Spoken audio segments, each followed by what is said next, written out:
Concentrée sur sa plaque de granit, Marie ne se laisse pas perturber par le public. Cette graveuse sur pierre s'exposait pour la première fois ce mardi à Rambervillers à l'occasion des Journées européennes des métiers d'art.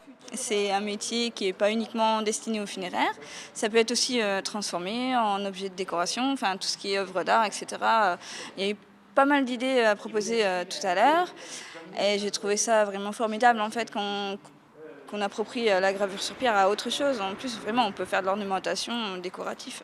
Dans ce même hangar situé en centre-ville, les visiteurs ont rencontré 3 artisans d'art vosgiens. La construction, le bâtiment, je connaissais. On a découvert les objets métalliques de Gaëtan et puis maintenant la gravure sur pierre.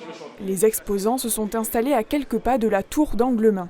Ce bâtiment patrimonial construit au XIIIe siècle a été en partie restauré l'an dernier par un maçon spécialisé.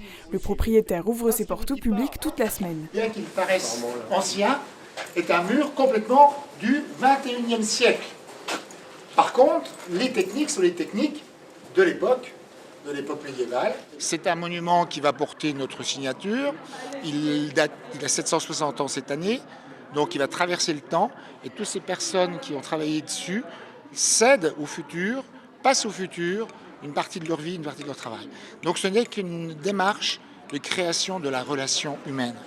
Cette année, l'événement met à l'honneur l'Allemagne et la région Grand Est. Près de 300 métiers sont représentés et valorisés. Je pense qu'on comprend la valeur des choses et je pense qu'on parle de circuits courts, on revient sur des réalités peut-être qu'on a perdues à un moment donné. Et je trouve que c'est plutôt raisonnable de pouvoir consommer comme ça et de travailler localement sans forcément aller chercher à l'autre bout du monde. La 16e édition des Journées européennes des métiers d'art s'achève ce dimanche. Une vingtaine de manifestations sont à découvrir dans des ateliers et centres de formation de notre département.